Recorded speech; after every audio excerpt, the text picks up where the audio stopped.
Thank you. So I'm going to be completely honest. Aaron is trying to be super nice to me because he knows I've been super worried about this. This is my very first time doing something like this. And throughout the week, I've been praying and worrying and hyperventilating at home, trying just to speak. But I was watching as we were worshiping, people coming. And now that I'm standing here, I see your faces. And what I see looking back at me is people I serve with and brothers and sisters I pray with, my sisters from Bible study. And I suddenly feel like I can make a mistake. I may fall or fail, but you will help me up. I am home, so I think I will be able to breathe and speak at the same time. So, as Pastor Lynn was saying, we've been studying the will of God. And Elder John, throughout 2 weeks now, has been explaining to us what is the will of God and why we need to find it. And he did an amazing job as guiding us through, what is the will of God? Where do we see it in Scripture?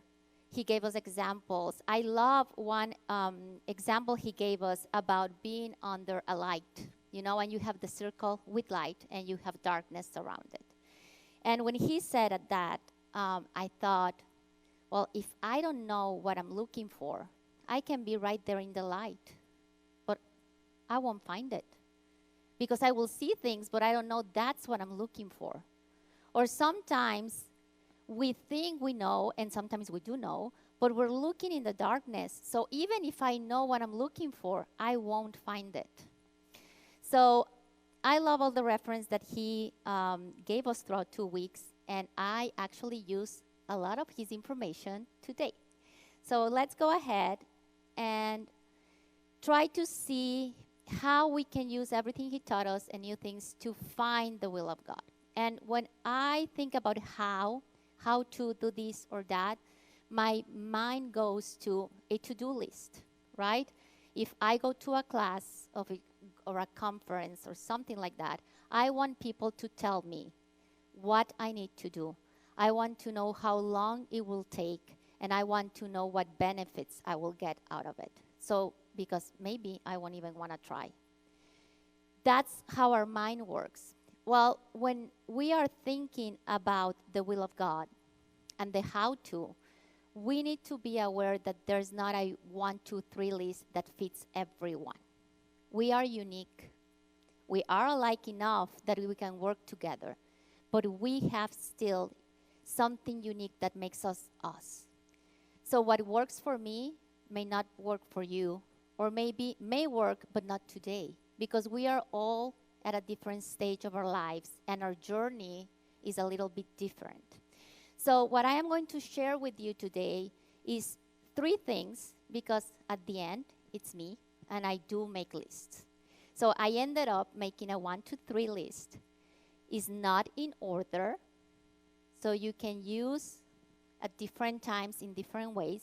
But the important thing about anything I am going to share today is to remember that you have to make it your own.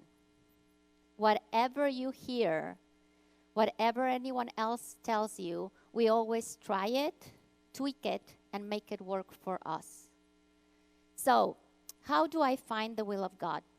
And there are 3 things that I do. One is I go to His Word. That's the basis of everything I believe in.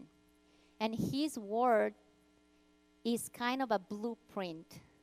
It has the what's, the why, the hows.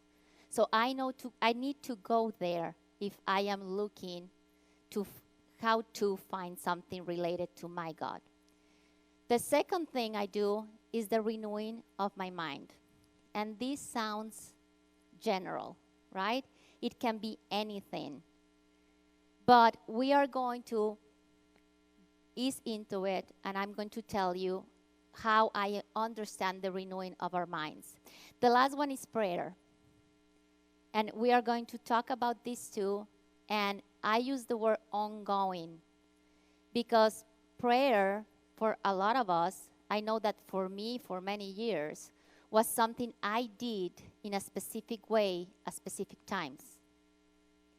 So the ongoing part of it was really hard for me. So that's the part we're going to talk about. So let's start with the Bible. And last week, Elder John ended saying, let's pick up our King James. And that's exactly what we need to do. I would not pick up the King James. I'm going to be honest. There's a language barrier there. But I started with the Message years ago. And I can kind of graduated myself from version to version. At some points, at the very beginning, I even went to children's Bibles just to make sure that I was understanding, or that what I thought I was taking out from the Bible was actually what the Bible was supposed to say. And as a teacher, I don't care about going to children's books because that's what I do for a living. So I was fine with it. The important thing about studying the Bible is being really honest about my level. Sometimes we make the mistake of trying to imitate what we have around us. And if we go, for example, to a Bible study group with people that have been studying the Bible for so many years, we think that we can just imitate their knowledge. We can't. Knowledge is useless unless I can break it down and use it. So there's no point in just reading or memorizing if I am not applying that knowledge. The Bible is our most valuable resource. The Bible tells me who God is. The Bible tells me what He has done and what He's doing today. If I need any information about Him, about what He wants from me, it's in the Bible. So, as I was thinking about the Bible throughout the weeks and praying about, it happened that one of the Bible studies that I do was teaching for some of the days the book of Job. And for some reason, the book of Job is speaking to me. And I was like, I don't know that I want to use it. It's a hard book. I am the Message type of person, that kind of version. Like, I don't want the book of Job. But the more I prayed about, and the more I read, and the more I studied and found information about the book of Job, I was like, this is the one. This is the one I'm using as a reference. And let me tell you why. First of all, it's one of the oldest books in the Bible. Theology scholars place it between Genesis 11 and Genesis 12, where we see the story of Abraham. The book is that old. So imagine, it was before church. People didn't have church. People didn't have a Bible. And yet you find it there. So there are several things I love about the book of Job. The thing I don't like is that it is a hard story to read. Here's a man that was blameless. He was kind, and he loses everything. So it is a painful story, and we don't like that. We like nice stories. We like good news. So it is hard to read it. But in the very first chapter, you find God. And God is speaking, and He is describing Job. He's saying, have you seen Job? And he's kind of bragging about his child. He says, look at him. This man is amazing. He loves me, and he's blameless. So suddenly we have at the beginning of the Bible a standard of who we are supposed to be. I am a child of God, and if He's saying that that's what makes Him happy, that should be my standard. Right? Then you go and the story unfolds, and it's hard to read, like I just told you. But in chapter 29, you find Job defending himself. So he already has lost everything. He has nothing. And people suddenly are not even trying to comfort him because of his loss, they are actually judging him. So at one point, he feels the need to push back and say, no, wait. I am not a bad person. I didn't sin. And he starts describing and kind of listing what kind of life he had. And he said, I used to help the widow and care for the orphans. And I welcomed the stranger. At one point, he even says, I was the eyes of the blind and the feet of the lame. He then goes on chapter 31 and says, when my servants bring something to me, when they want justice, I give it to them. And he says, because I know who created them. He already knew that everyone around him was his brother or sister. So what we find at the beginning of the Bible is someone living the exact life that Jesus told us to live thousands of years later. Jesus came here and taught us, you need to love God and you need to love others as yourself. And Job was living that way. When we want to find the will of God, there is no other place to go but Scripture. He put it all in one place. He loves us that much that he said you don't have to go and find pieces and kind of put together a puzzle. It's all here. Right? So that is the first part. And like I told you, I kind of created a list, but it's not a 1, 2, 3. The different parts of the list kind of work together. They actually push each other as you use them. So let's go to the next part of my list, which is the renewing of our minds. And Romans tells us that we should not be conformed to the world. That is what usually happens. And the reason why that happens is because since infancy, the world kind of downloads a program of what it is that we need to do and who we need to fit in. And we go around living our lives without realizing that we have like this instinct that we think is like, oh, it's human nature. Well, it's the program. The world has been teaching you this. So let me explain how I see the renewing of my mind by using this painting. This painting is called The Light of the World, and it was painted in 1853 by an English painter named William Holman Hunt. And he actually based this painting on the book of Revelation.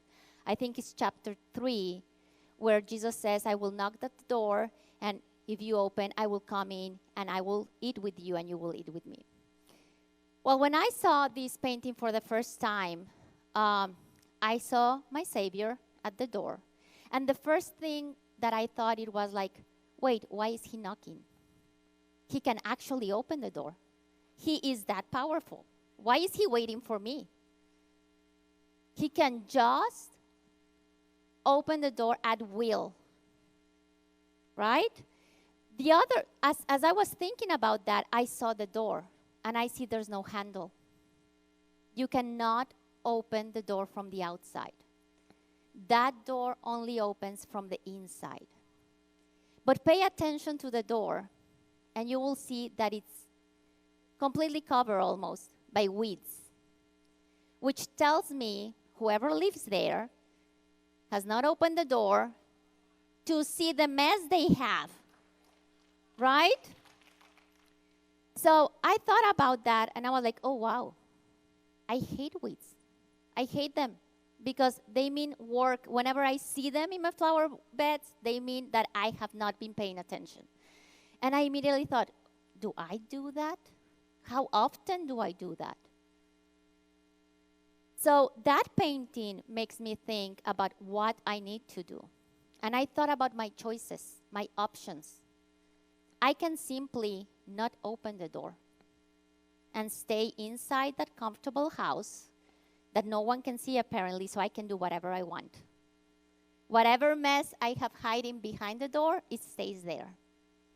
That's one option we have because he loves us that much. He just waits. The other option is to open it, maybe on Sunday, and say, "Hi, Jesus. Yes, I'm going to church today." And then visit Jesus and my God at church. Right? I can do that. I can open the door, get out, go to church, visit, and then leave God at church and go back to my life.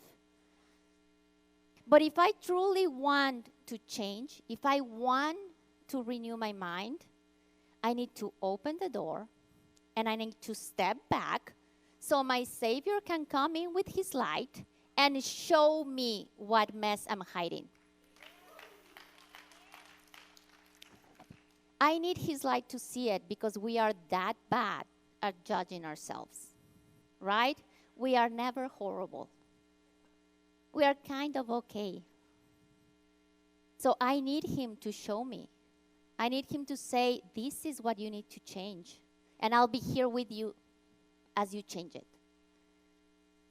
Renewing our minds is something that we do every day. We never get that muscle memory that it will just make it happen on its own. It's a choice, a daily choice. The wonderful thing is he's outside the door waiting. So that's something that actually makes me smile in the morning. Because whether I remember right away or not, he's there waiting for me. What does renewing our minds brings to my life or adds to my life? And the first thing is, like I just said, his light will actually show me my faults and will open my heart to him, to his instruction. He will guide me through it. I don't need to feel ashamed of my shortcomings or my mistakes because with him I know that I can fix them. I cannot erase them, but I can fix them. Renewing our minds kind of almost empty ourselves of whatever we had hiding there. That program that I was talking about, that the world tells me I'm not enough until I do this. I'm not enough until someone notices that I am enough. That program, it's gone if I empty myself and say, okay, this Donatella doesn't exist anymore. Now I'm going to start working on the person you want me to be. And the most important thing, I think, at least in my life, that renewing our minds daily does is that we go from a self-centered mindset to a God-centered mindset. And let me tell you, at least in my life, why is that so important and why is that the center of it? When I move around the world with my self-centered mindset, I'm worrying about what I want, what I need, and that usually takes me to, I deserve this. I kind of really quickly get to the argument of why I am really good and I deserve it. And I fight for it, right?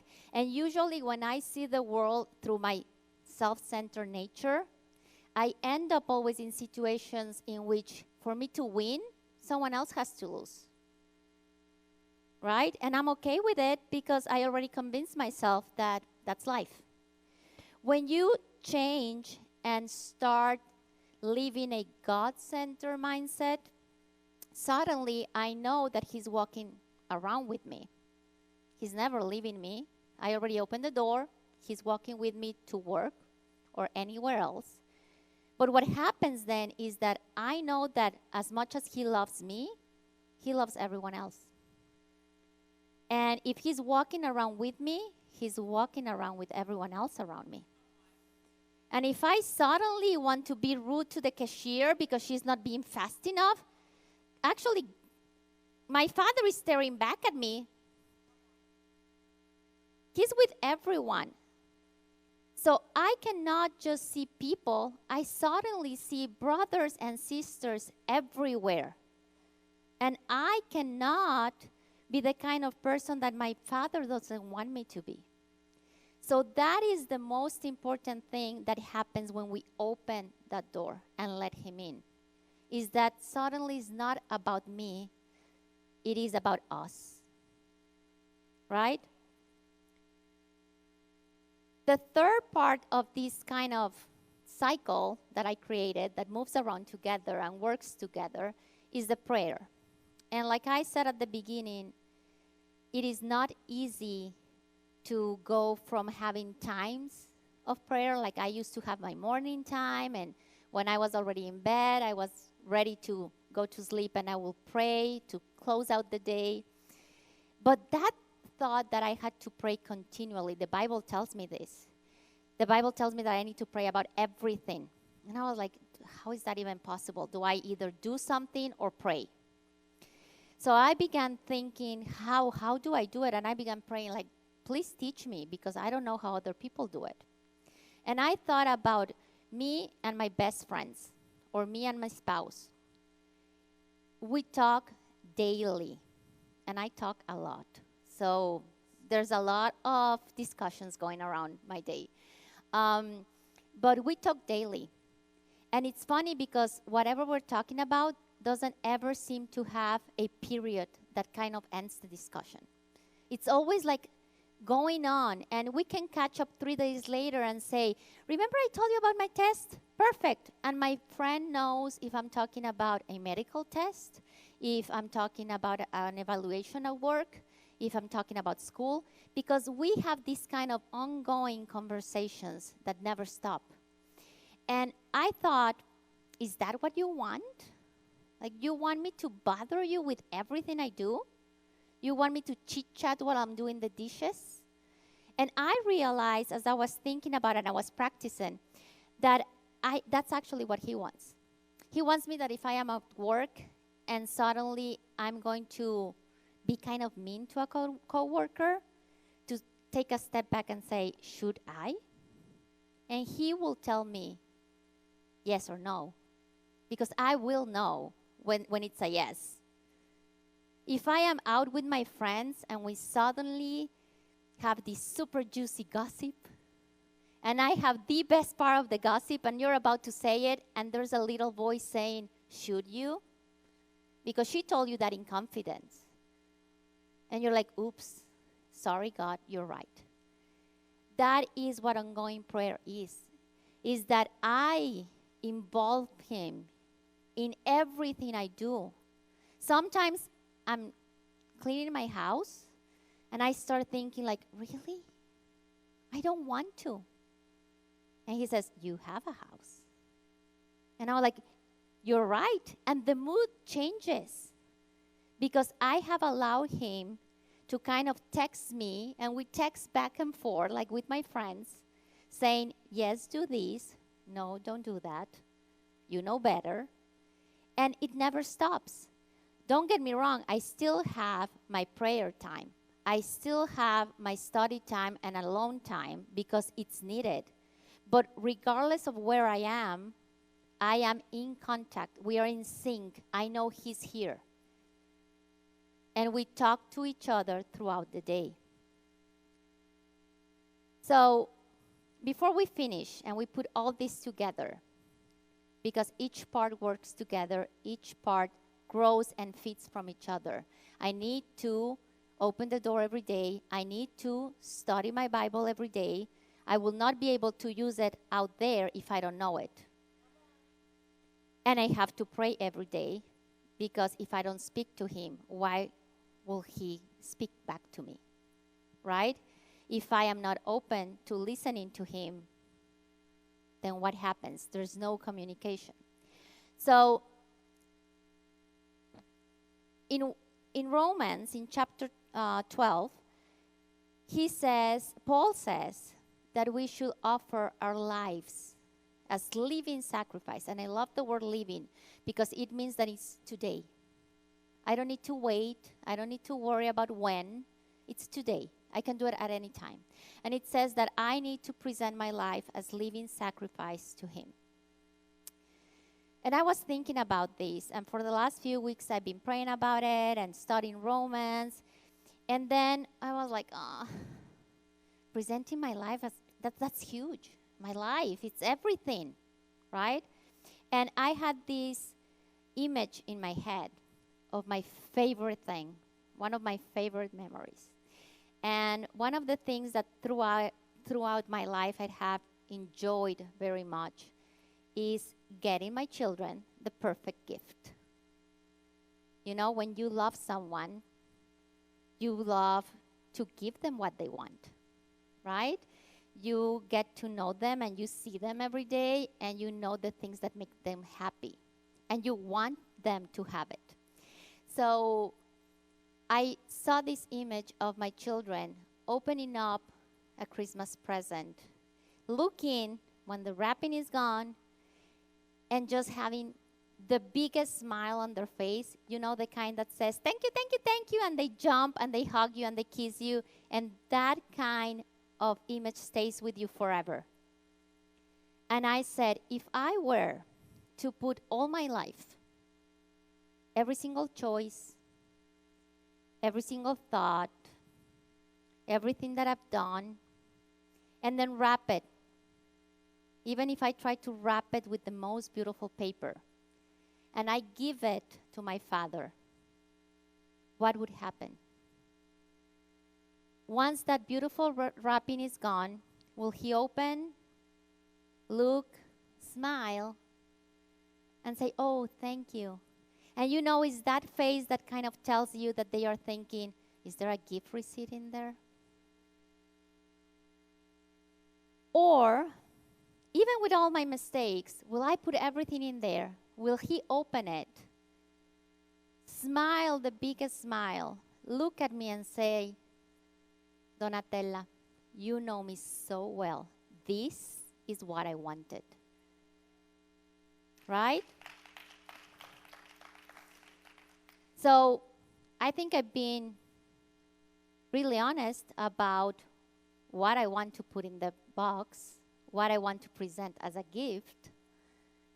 But the question is, if you were to put all your life in the box, if it were your time to give Him the gift, what would you like to hear from Him? Because it's never too late. He is at the door. And it doesn't matter how many times I have made the mistake of going back and closing the door, He's still there. And He will have this same smile for me, regardless of what is hiding behind the door. The will of God is simple. The will of God is clear. He hasn't changed from the very beginning. He's chasing after us. The only thing He wants is us. He wanted then what He wants today from me. So the choice is mine. It's all about being aware of the work I need to do to please my Father. Thank you, church. You made this so easy.